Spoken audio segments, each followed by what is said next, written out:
Good morning from Copenhagen, everybody. I'm Jonas Paul Plesner, and I would say good local time to everywhere around the world where you listen into this. This is from the Alliance of Democracies Foundation. We are having an exclusive webinar on responses to China's economic coercion. And this is a topic that we've been seized by in the foundation, which has as its main goal to strengthen the cooperation among democracies worldwide. And we're delighted today to be joined by, I would say, an old friend of the Alliance of Democracies Foundation, former Prime Minister Malcolm Turnbull, who's both been speaking to us at the Copenhagen Democracy Summit in 2020, and who has also been joining one of our events with the Transatlantic Commission on Election Integrity. And in both instances, we really enjoyed your insights, Prime Minister. And we also have our founder and my chairman, Fogh Rasmussen, who is also joining us. We've kind of switched roles, if some notice that, because I'm actually sitting in Andrew's office and he's out of office. And I think Malcolm Turnbull is joining us from Singapore. So this is, as it always is, this sort of globalized world where we're in different locations. I also want to mention that our work on economic coercion and the economic Article 5 that you'll hear more about later from Fogh Rasmussen is part of the work that we do up to President Biden's Summit for Democracy in March. We're actually doing this in a sort of so-called cohort. What does that mean? That means where you have more people and organizations that can join together. And in that, we are together with the Government of Lithuania, that's also been subjected to economic coercion. And we are together with Freedom House and sort of jointly have this cohort called Resisting Authoritarian Pressure, where our component in that is the question of what democracies can do more to counter authoritarian economic coercion. So that's basically our topic for the day. It's extremely timely. I saw on Friday, I think it was just in our time zone, leaving work, Politico had a heading about how Australia and the UK, in the format of the sort of AUKUS and bilateral cooperation as well, was strengthening their cooperation on economic coercion specifically as well. So it's really a topic, I think, that governments also seize by, but where we don't necessarily still have a sort of joint response from the democratic world. But Malcolm Turnbull, I'll start with you, and once again, welcome. Thanks for joining us from a busy time, I think, in Singapore, so good local time. It's going to be late afternoon for you. My first question is, as Prime Minister, you of course tackled foreign interference in the Australian democracy, and actually took some quite sort of unprecedented steps on enacting both new campaign laws on finance in the Australian political system, on foreign agent registration. And even though at that time, of course, very importantly, it was country neutral, there was no doubt that speaking now that this was a lot directed to sort of Chinese interference in the Australian political system. And then since that, we've had an even sort of bigger clash with China around since 2020, where they issued a list of sort of grievances, that 14, I think it was, that Australia should comply with, and you were put through sort of official economic sanctions on coal, on barley, and so on. So I wanted you to sort of give us the latest state of play on that, and how you've seen that evolve. Well, thank you, Jonas, and Anders, it's great to see you again, and thank you very much for inviting me, and I just want to applaud your work. So, well, look, the first thing I'd say is that in my experience, Chinese economic coercion is always thoroughly instrumental. It's, the anger and indignation that generally precedes it is usually confected, and it's designed to do one thing, which is to get other countries or people or companies to knuckle under and do as they're told, and not do things that displease the Communist Party in Beijing. This bullying has been really, really counterproductive. I mean, basically, we've been through it at a whole. We've had it several times. When I was Prime Minister, we passed laws on foreign interference and really updating all our espionage laws and criminalising foreign interference in our public affairs, which was coercive, corrupt, or covert. Okay, and that was really an updating of our laws. And then we also, as you mentioned, Jonas, introduced foreign influence transparency scheme, which was really modelled on the American Foreign Agents Registration Act. Now, the FARA, as it's known in America, was actually first introduced in the 1930s to, flush out people who were working on behalf of Nazi Germany. That was actually its origin. What we were seeking, we're an open democracy in Australia. We don't have a problem with if foreign countries, foreigners want to openly seek to express their views and opinions, that's fine. But if people are doing it on behalf of a foreign government or a foreign political party, we just want to know that they are, that's all. And so it's a question of transparency. So this legislation caused great indignation in Beijing, and there was a lot of pressure brought to bear to try to frustrate it going through the parliament, which was unsuccessful, and it was passed. I found the pressure basically subsided once the legislation had been passed. There was an attempt to, sorry, gentleman's just bringing me a cup of tea here. Thank you very much. Sorry about that. That's great. That's fine. That's good. So it was instrumental, and once the object of the pressure couldn't be realised, then it eased off. The other thing that other big decision in that area that was taken while I was Prime Minister was we came to the view that we could not mitigate the risk of high-risk vendors, essentially Chinese controlled vendors in the wireless area. And so we effectively banned Huawei and ZTE from 5G. We were the first government in the world to do that. It was not a political decision. It was a very technical, that was based on a very, very careful, exhaustive technical analysis. We really tried to find a way we could mitigate the risk, but we couldn't. That caused a great deal of upset. But then in 2020, my successor, Mr. Morrison, said that there should be an inquiry, international inquiry into the origins of COVID. Now, quite why this produced such an apoplectic response from Beijing is beyond me, but it absolutely did. It was, to be honest with you, if Beijing had ignored it or simply said something anodyne like, of course there'll be an inquiry and we'll cooperate with it, nothing would have vanished without trace. But the reaction, there was a sort of, I think it was a culmination of events that made them want to put a lot of pressure on Australia. And you're right, there was essentially trade sanctions on wine, on barley, on lobsters, on coal, range of other products. And it was designed to get Australia to knuckle under. It was completely counterproductive. The Australian government didn't change. The opposition supported the government. The opposition, of course, the Labor Party is now in government. Public opinion moved very considerably against the government of China.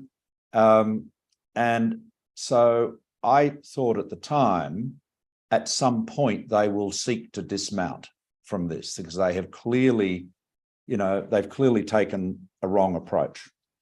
And I've had a couple of experiences of this happening in the past. And so then they look for an exit ramp. And sometimes you can help provide an exit ramp. I've done that too in the past. In this case, of course, there was an election, a change of government. The government had exactly the same policy, perhaps not as belligerent in its rhetoric as Mr. Morrison's government, which I think at times probably overdid that. But any event, change of government, and the temperature has dramatically reduced, and more cordial, normal intercourse is happening, and I would expect these trade sanctions to be lifted. That they haven't worked. I mean, yes, it's cost the wine industry something. Barley made no difference to barley. It's a global commodity.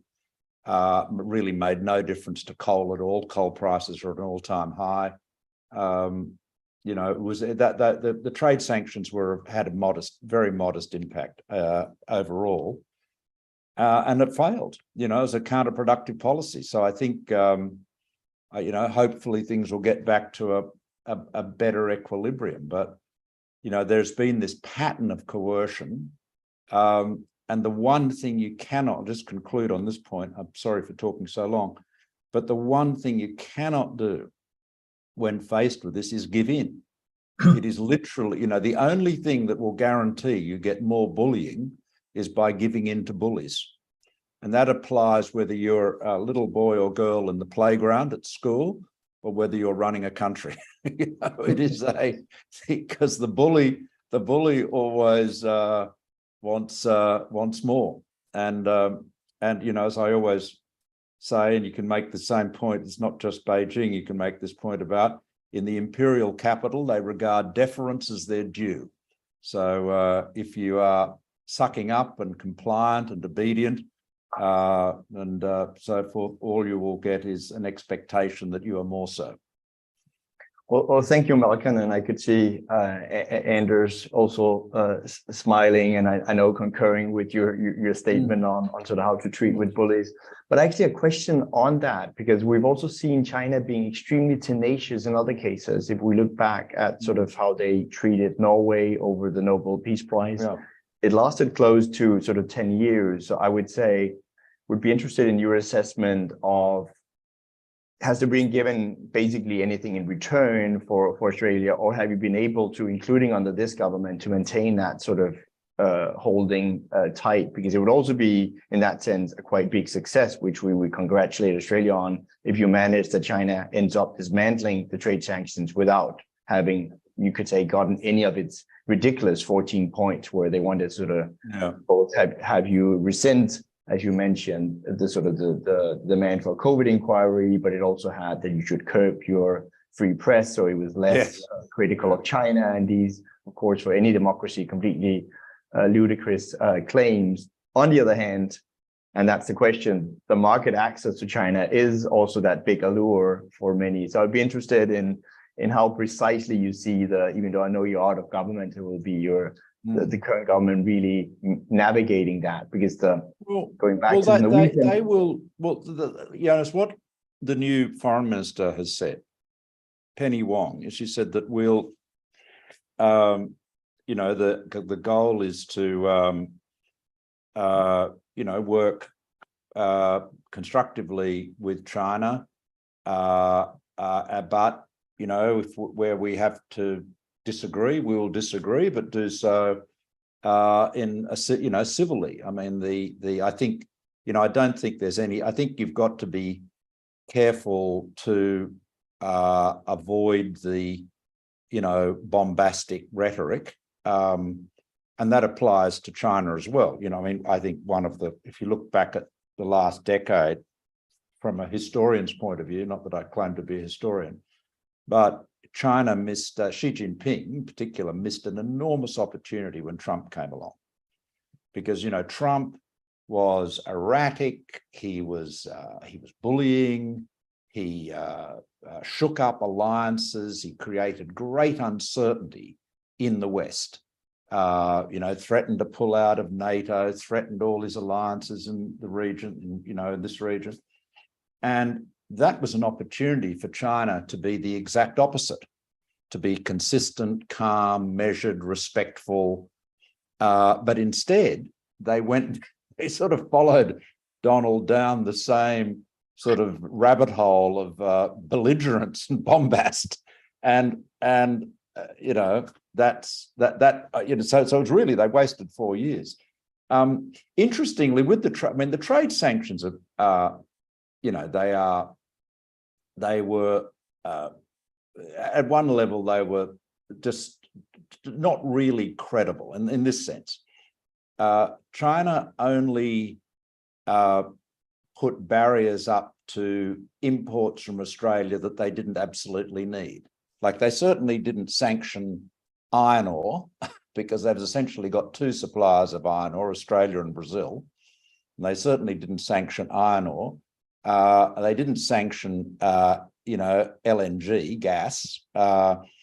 Coal, to be honest, they didn't really need from Australia. And in fact, it's, you know, given, you know, what's happening in the energy market, it's, you know, I suspect China will not be a big buyer, a big importer of coal, seaborne coal from anywhere not too long. So it was, you know, it was performative. It was performative, and really the, you know, the picking on Lithuania or Norway, it's, you know, what's that meant? What does that do other than tell everybody that China is behaving like a bully? I mean, it is literally the worst thing they can do. So, you know, it's as though they went and said, what are the worst caricatures of us that our critics and rivals and, you know, competitors paint? And then let's go and behave in a way that justifies those caricatures. And this is why I say they missed that big opportunity when Trump was president, because they should have been 180 degrees opposite of Trump. Completely agree. Maybe one last question before we also bring Anders into the debate is a bit on then, maybe a bit early, but the lessons learned. I mean, Australia took the cases to the WTO. There is international, a lot of like at least verbal support. But what would you have seen that the democratic world could have done sort of more to, and how do you assess the sort of the different steps that Australia had in the international system to address this? Well, you could have all bought more Australian wine. That was the, at one point there was a sort of a beginnings of a global movement to show solidarity for Australia by drinking more Australian wine. I did for months. It's very good, I can say. Yeah, yes, Australian. Yes, certainly, it's a. If there's going to be something to do in the cause of democracy, drinking more Australian wine is probably one of the easiest things to do. But I think this Article 5 argument, you know, economic Article 5 that you've raised is a very important one. I mean, it's it's linked to the issue of, you know, friend shoring. And of recognizing that, you know, ultimately a lot of the assumptions, the big assumption that we had in the West about China, namely that it's as it progressed economically, it would become more liberal politically, was just wrong. And, you know, I mean, you only have to go back to, you know, George W. Bush, you know, when he was campaigning for president, he was arguing for you know, he supported admitting China into the WTO. He was arguing for, you know, free trade with China. And he said the history tells you that when you get more free trade, you get more economic growth and you get more political freedom. And that was just wrong. There's no point arguing whether they were theoretically right or not. It's turned out to be quite wrong. And so, you know, we have to recognize, and we also have to recognize in the West that we're competing. I mean, this is less so of an issue in Europe, but, you know, in the United States, UK, Australia, Canada, sort of the more or less English-speaking countries, there has always been a great skepticism about industry policy, or what the French would call dirigisme. Well, and I'm not suggesting it's necessarily the best economic policy, but that's what China's built on. And there are a whole number of areas, vital areas of industry, which China completely dominates. I mean, how can it make sense for example, China to manufacture nearly 90% of the world's solar panels? How does that make sense in any rational, environment? And well, equally, it makes a lot of sense for China. It's a monopoly. Well, it does, but and this is what Huawei was doing with wireless. I mean, it was, I mean, the Americans would say they stole a lot of IP. Well, let's say they did. They've developed a lot of IP too. So, that's, but the fundamental thing was you're getting to the point, the Americans and the Japanese and the Australians and the Germans and the Japanese have got to the point where the only companies that can provide full, wireless, 5G wireless technology and services and kit, if you like, are Chinese companies and Nokia and Ericsson. Now, if there hadn't been, imagine if those two European companies had been driven out of business. You would have had another vital area of technology where the West didn't have a player. And again, how can that make any sense? And you've got to ask yourself why leaders, particularly I think in the US, were so complacent about this for so long. How was all of that wireless leadership, all of these technologies were invented in the first place in America. How was that all of that leadership allowed to be taken over? I mean, you can make similar points about semiconductors. There's got to, I am a centre-right former, politician, but definitely from the free market side of politics. But there has to be a little bit of realpolitik as well with that, particularly when you're dealing with rivals who have got a combination of political and economic objectives. No, definitely, and I think you and Anders come a lot from the same point there as well. And I think I share that completely as well. That we want to preserve all the gains of prosperity that's been from free trade, but we also know that China fundamentally challenges the way, since it in a sense doesn't do free trade, but does its sort of own version of state capitalism inside the international trading system. Anders, I'll now turn to you. I am.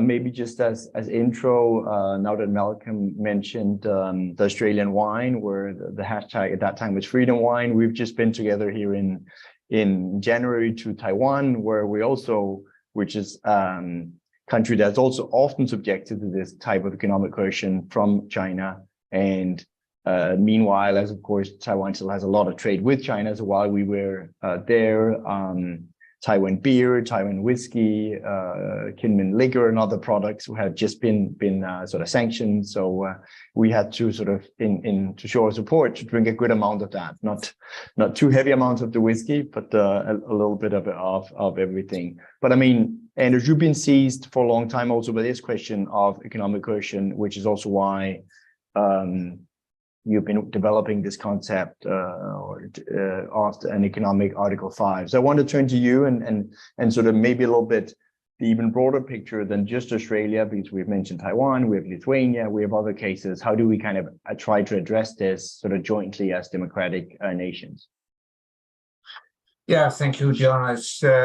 And thank you very much for your insightful input, Malcolm. It's great to see you again. I think last time was at the Copenhagen Democracy Summit in 2020, where we all went virtual. Fittingly, you spoke about foreign interference in democracy and your experience from Australia. And your thinking is very much in line with my position. And that's why 5 years ago, I created the Alliance of Democracies Foundation. My motivation was simple: to bring the world's democracies closer together to counter the threat from increasingly aggressive autocracies. Following Russia's invasion of Ukraine and China's provocations against democratic Taiwan, this work is more urgent than ever. Increasingly, authoritarian countries are using economic coercion against democracies. Over the last few years, China's economic coercion of Lithuania and, of course, Australia stand out as prominent examples. And we also see Russia using economic levers to achieve geopolitical aims, notably by weaponizing its natural resources like oil and gas. And the aim of such coercion is to bend the will of democratic countries. And as such, this is a test for the free world. And that's why the world's democracies should work closer together to counter economic coercion by the world's autocracies. And that's why we have launched the idea of an economic Article 5, which of course is very much inspired by my past as head of NATO, where we do have a military Article 5, according to which we consider an attack on one an attack on all. And this should also apply in the economic field. Yes, well, it's a powerful point. I mean, it is not quite a perfect match because, of course, with Article 5, military in the NATO treaty, of course, the invader can be repelled and thrown back into his own country. With economic coercion, it's often more complex, but I think the point of solidarity is critically important, and there are a variety of responses, but you can't leave particularly smaller countries. You can't be leaving them, out on a limb. Now, I think the way the EU has rallied around Lithuania and Norway has been, which, I mean, the Norwegians would say it took a while for that to happen, I guess, but nonetheless, there has now been a greater sense of solidarity. Taiwan is a different and difficult case. It's I mean, we can perhaps talk about that separately, but it's I think the challenge with Taiwan, of course, is that its economy and China's is so very integrated. Again, China is not in a position to it is able to selectively economically put pressure on Taiwan, but it's not in a position to say we're not going to buy anything from TSMC, right? And so this is the challenge, that essentially allowing the bully to pick and choose what bits of the economic relationship he wants to interfere with. Perhaps there has to be greater consideration given to saying, well, if you want to do that, there are other consequences that will come to bear that you might not find as palatable. Well, Or yeah, over to you, Anders. I would say there's a deterrence element that you maybe haven't mentioned so much as well, which we I think had included in the Article 5. There's definitely the solidarity that Malcolm you mentioned, but there's also an element of deterrence as well by being together as a sort of economic bloc among democracies. Anders, back to you. Yeah, I fully agree. We should not forget that the world's democracies represent 60% of the global GDP, the global economy, and that's a formidable force. If we can unite around common policies and rally around fundamental principles based on freedom and the rule of law. So I think the mere existence of an economic Article 5 would have a deterrent effect. I fully agree with you, Malcolm. Obviously, it's a bit more complicated to exercise or to execute an economic Article 5, because when you're speaking about a military Article 5, it's quite clear what is going on and when you can evoke the military Article 5, though our adversaries has been quite inventive when it comes to they try to circumvent the military Article 5. But however, the mere existence of the possibility that the world's democracies will unite to counter economic coercion, I think, could serve as a potent deterrent.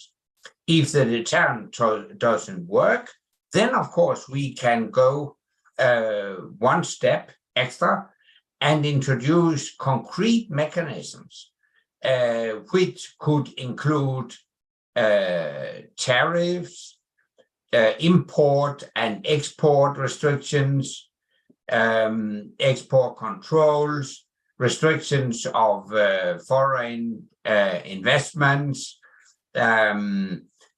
restrictions on access to capital markets, just to mention some more concrete instruments.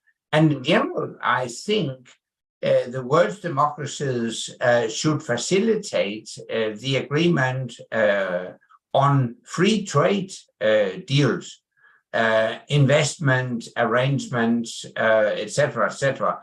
So you'll still have an economic interaction, but I foresee a new world order with two camps, an autocratic camp led by China and a democratic camp led by the United States.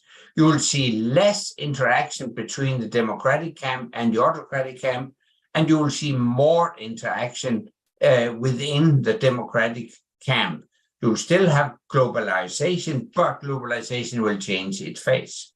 Well, let me give you a good example of something that's coming up fairly soon in this area. So you'll remember that one of the big trade initiative of the Barack Obama presidency was the Trans-Pacific Partnership, which involved 12 nations around the Asia Pacific, Canada, the United States, Mexico, Chile, Peru, New Zealand, Australia, Malaysia, Singapore, Japan, and a number of other countries in the region. And it was a big partnership.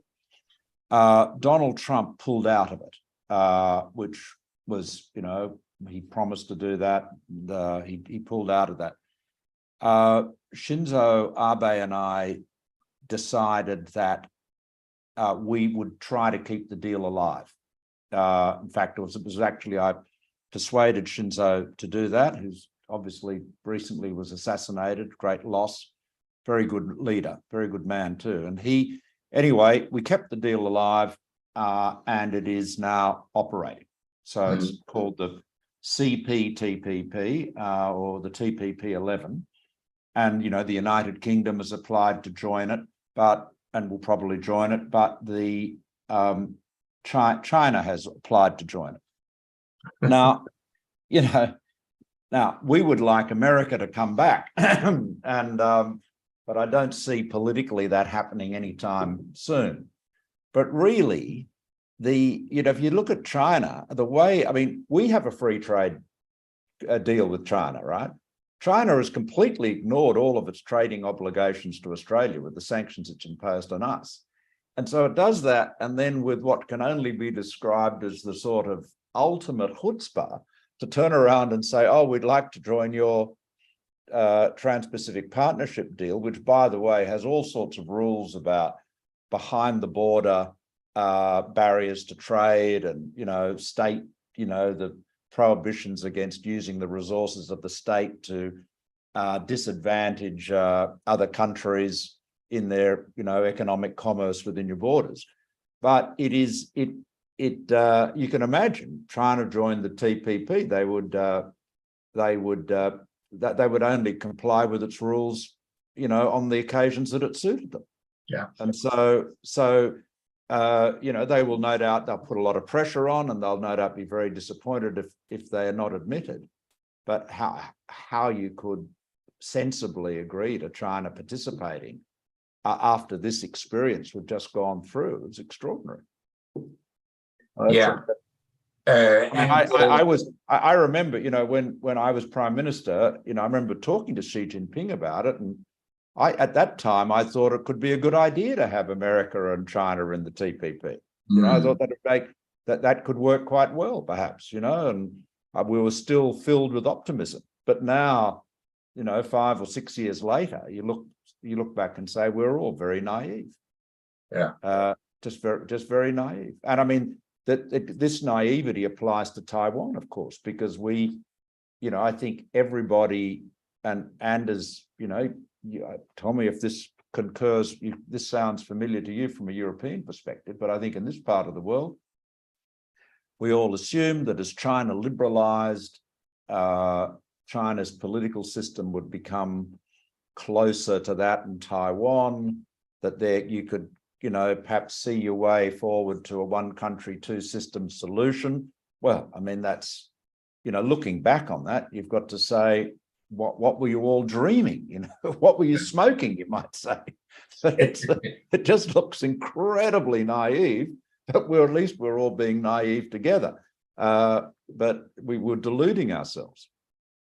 I fully agree, and I also belong to the camp who believed that once we integrated China into the global economic system by allowing them into WTO, that would be followed by a political liberalization and a more open society.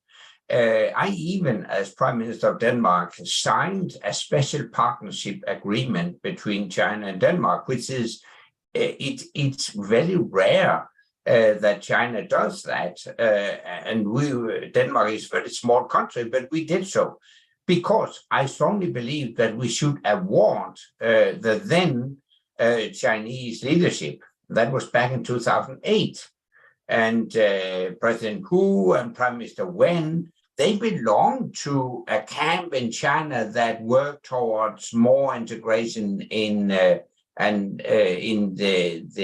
international economic system and a peaceful rise of China. But then Xi Jinping took office in 2012 and everything changed. So I fully agree with you. Today, it may seem a bit naive, but something changed in China, and I think we should adapt our strategy to that new reality and consequently agree free trade deals with Australia, with South America, etc., and all the small technical details that so far have been obstacles to those free trade agreements. I mean, they should really be overshadowed by the big strategic picture that the world's democracies should work closer together. Yeah, I think that's absolutely right. We have to recognize that we were all wrong. Whether we can ask ourselves whether that we were naive or stupid or delusional. Doesn't really matter. Fact is that was mistaken. And we also have to recognize that economic coercion has been used again and again. And of course, it is now, it has proved to be very counterproductive. I mean, for example, you take Huawei, there is no doubt that if Huawei was a participant and a major participant in our 5G deployments in Australia, that would give Huawei considerable capability to cause disruption, interference, espionage, and so forth. Now, Huawei would say, but we would never do that. That would be against our interests. But the reality is that Huawei has to do as it is directed by the Communist Party. That's, there's no such, it's not an independent company. There is no such thing in China.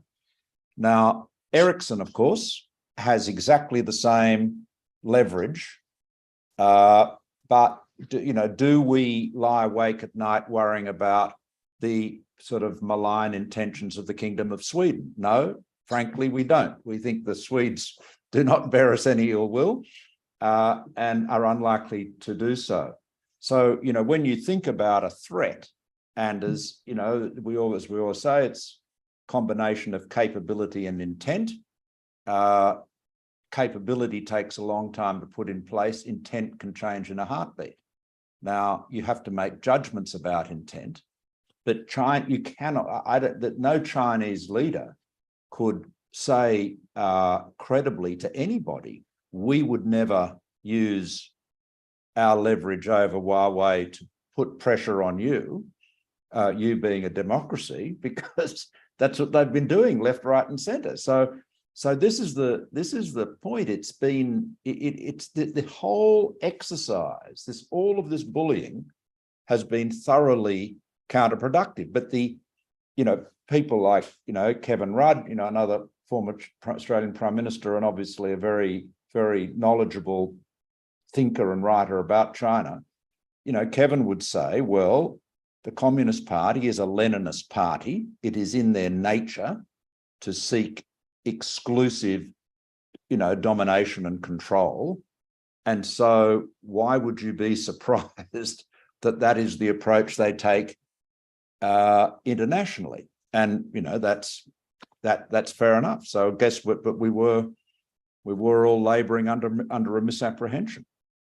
I mean, it's a bit, there was we all had that view that after the Cold War, not after the Cold War, after the Soviet Union broke up, we all had the expectation, I think a lot of us did, that Russia would move to a genuine democratic future. And of course, in some respects, the dictatorship there is even less accountable than the one in Beijing. I mean, there is still some collective leadership in China. I don't know that there's anything collective about the leadership in the Kremlin nowadays. No, you're right.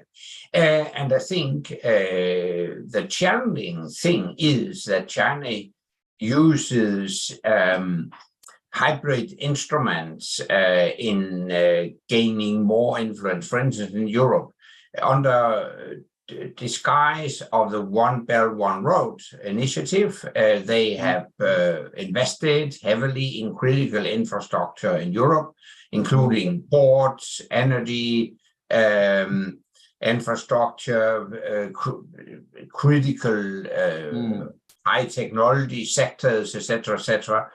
So that it's really it should be a wake-up call for Europe, and Europe has started.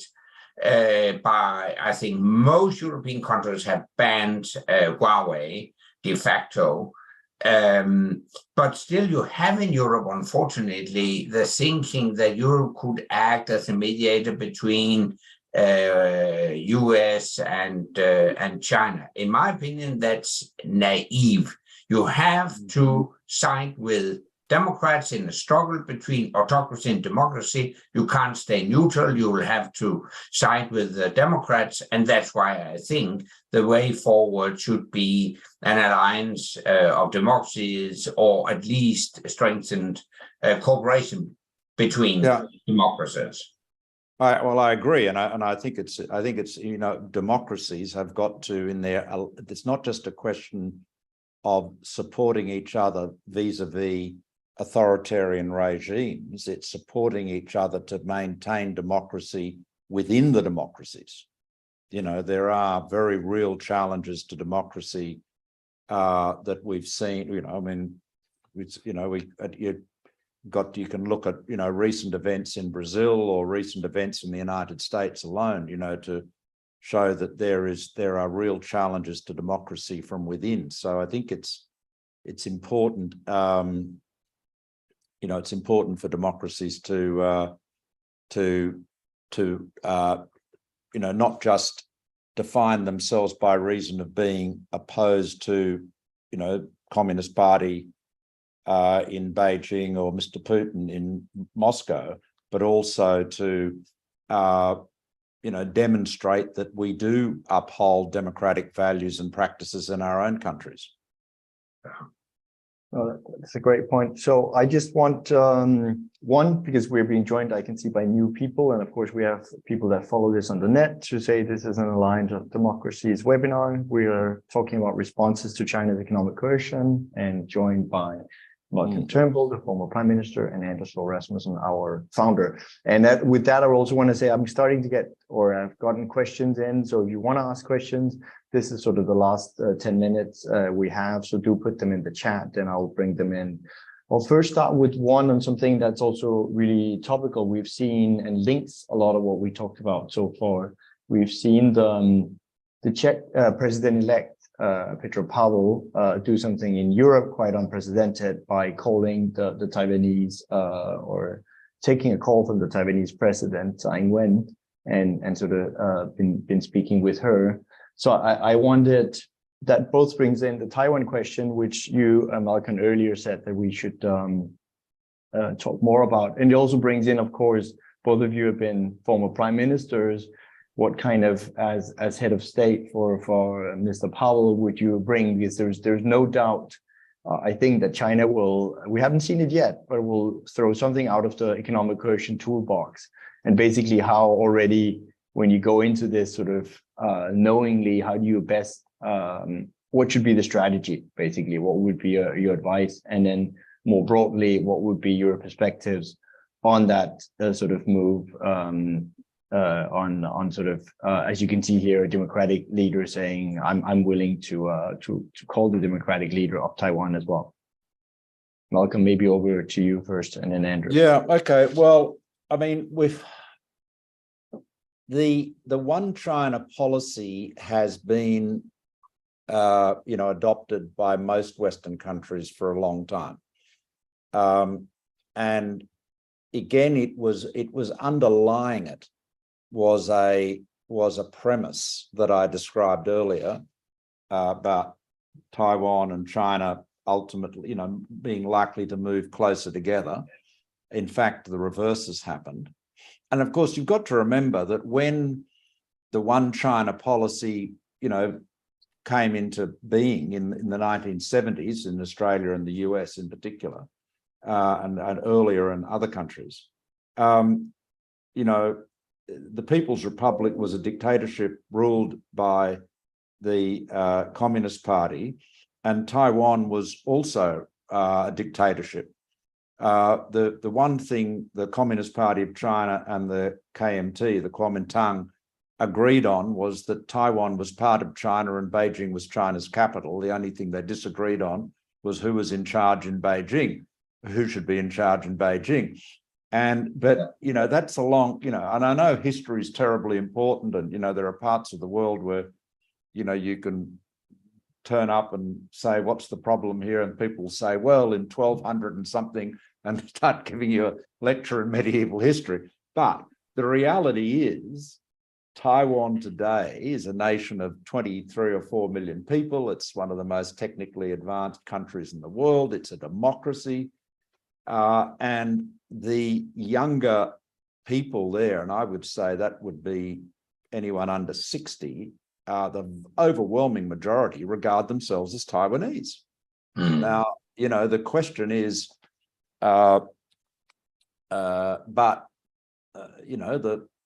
nobody wants to provoke or provide a casus belli for a conflict.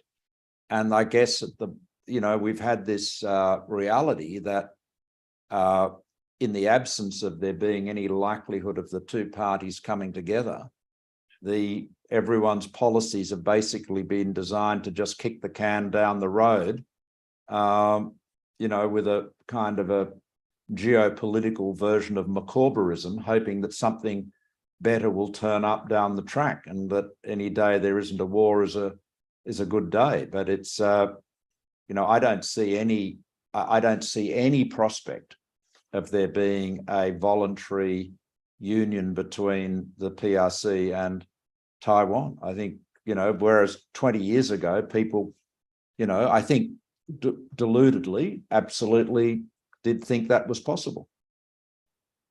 Yeah. Actually, I fully agree. And I think it is China that has redefined the one country, two system policy. And most clearly, we have seen it in Hong Kong. Hong Kong is now actually de facto an integrated part of China. So doing business in Hong Kong is more or less like doing business in China. They have suppressed civil liberties. You have no democracy in Hong Kong. So the Chinese have redefined the concept of one country, two system. And that's why the young generation in Taiwan, they just want to uphold status quo. They don't want any change.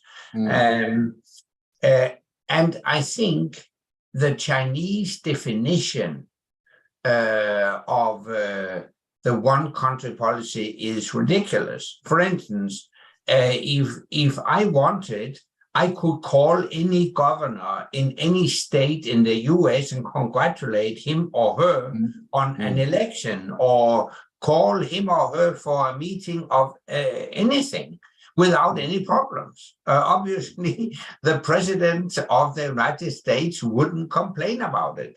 So it's completely ridiculous the way the communists in Beijing handled this one China, two system policy.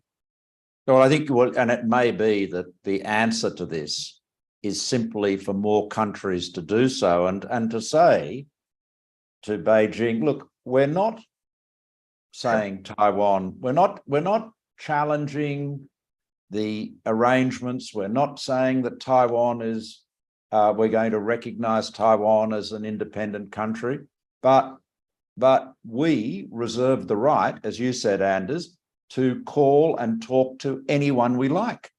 And whether it is the, president of France, or the, the mayor of a little village in, somewhere in the provinces, I can, if they've got a telephone, I can call them. Yeah, I fully agree. I think that would be the best advice for other European leaders to follow in the footsteps of President-elect Pavel of Czech. Yeah. No, I think that's good advice. And that's also, I think I saw him, Pavel, the president-elect, on Twitter saying almost something similar, where he said that, like, China thinks I'm in the wrong. I have, as a free leader, the right to speak to whoever I want to, and basically maybe putting that down as a sort of new principle, so to speak. Let's see, on questions, I have somebody here that's more of a comment. I also think Hong Kong was a wake-up call for the West to see how the CCP is replacing rule of law to suit itself. I think that's already addressed by Anders, what you just talked about with Hong Kong. Then I have another question that came in actually through LinkedIn. Isn't it too late to prevent China from being the 21st century economic hegemon? And what solutions would you suggest for countries still skeptical towards the Belt and Road and refusing to be more dependent on China? Well, let me answer that. Look, as far as the Belt and Road is concerned, you just have to recognize that it's an instrument of state policy, right? I mean, it's not a It's got a political motivation. Now, I declined to sign up to the Belt and Road when I was Prime Minister, and there was a lot of criticism from people in the business world in Australia when I didn't. But because there was quite a strong, lobby in favour of us doing that. But my point simply was, I said this to Li Keqiang, who was the Premier, who was visiting at the time, and I said, look, I don't have a problem with you having a, infrastructure fund and investing in infrastructure, and that's you're free to do that, of course, and you can call it whatever you like. And it may be that we will find things which we can jointly invest in, and you can say Belt and Road on your side, and we'll put a big kangaroo on the other side and call it the Australian part of the investment. But I'm not going to sign up to an investment program that and I'm not going to sign up to a brand over which I have no control. It's your thing, right? So, off you go, you knock yourself out, it's yours. But it is, people have got to recognize it's a politically motivated program. And it's not the only politically motivated investment program in the world. There've been plenty in the past, no doubt be plenty in the future, but you've got to recognize what it is. And it's and it comes with strings attached. That's essentially the point. And as far as China being the 21st century economic hegemon, it's a big country and a big economy, but I think I think China's got a lot of economic challenges. It really does. I mean, not least of which is demographic. And it is the fact that China has no allies other than Russia, which of course is the sort of friend you have when you've run out of enemies, I suppose, and North Korea, which is even more the case. And it doesn't. Because of the nature of its political system, it tends to have clients rather than partners and allies and friends, and that's the democratic West, for all of its flaws and failings and general disappointments, and voters are always disappointed with democracies, but nonetheless the democratic world has a much greater degree of solidarity and comity than the authoritarian world. I couldn't agree more. I think the US and the democratic world will remain the strongest economy in the world. Of course, you have many Chinese. So if you multiply even as a smaller income per inhabitant, when you multiply by 1.4 billion people, it adds up to something. So it may well be that the Chinese economy will become the world's biggest economy. But I'm sure the US and the world's democracies will remain the most efficient economies. We should never, ever underestimate the strength of the free market economy, the capitalist system, our ability to adapt to new situations. For instance, in Europe, we have in record time almost eradicated our dependency on Russian oil and gas. And Yes. that's thanks to the free market economy. However, we shouldn't be naive. I think we should strategically focus much more on the African continent because the Chinese are investing a lot of money in Africa, and many African leaders prefer to see the Chinese checkbook compared to our rule book. We are very much focused on human rights, etc., and we should continue to be that. But I think we should invest much more efforts in making the African continent independent from Chinese investments and also some Russian influence. Thank you, So I Andrew. agree with that. I agree. And look, if I could just conclude, just to give you a very quick example. When I was PM, there was a proposal for Huawei to do a fiber optic cable linking the Solomon Islands and PNG to the global internet. And it was, it was going to be financed with debt. It had a whole lot of problems associated with it. Now we could have just said, oh, to the Solomon Islands and PNG, you mustn't do this, please don't do this. But we didn't. I said, okay, we will provide you with a fiber optic link. We'll fund it out of our aid budget. So it's not going to involve you being ground down with debt. It'll be, it'll be independent, free operation for you. It's called the Coral Cable. It's set up, it's operating. So if you're going to say to the developing world, don't do the deal with Belt and Road, you can't read them a lecture on, ideology or even, human rights. You've got, human rights are very important, but what you've got to do is provide an alternative that is both consistent with high standards for human rights and which doesn't burden developing countries with debt. Because this is one of the problems that there's, fund a lot of the, we basically have to recognize we have to recognize that a lot of the debt finance going into the developing world actually shouldn't really have been debt in the first place, in my view. Fully agree. Thank you, Malcolm, and thank you, Anders. So that brings us to a close. I also want to thank our listeners, both here in the webinar itself, but also that have joined us on social media. So this has been with the Alliance of Democracies Foundation, our responses to China's economic coercion, a topic that we will keep being seized by, particularly now that we have Biden's upcoming Summit for Democracy. We're doing this together in a democracy cohort, as I mentioned at the outset, together with the Government of Lithuania, that has really been subjected to this type of economic coercion as well, and together with Freedom House in a sort of more general framework of how to resist authoritarian pressure. So we look forward to taking this forward, and thanks a lot, Malcolm, for joining us even in a different time zone. So good local time to everybody, and thank you for joining us. Thank you very much.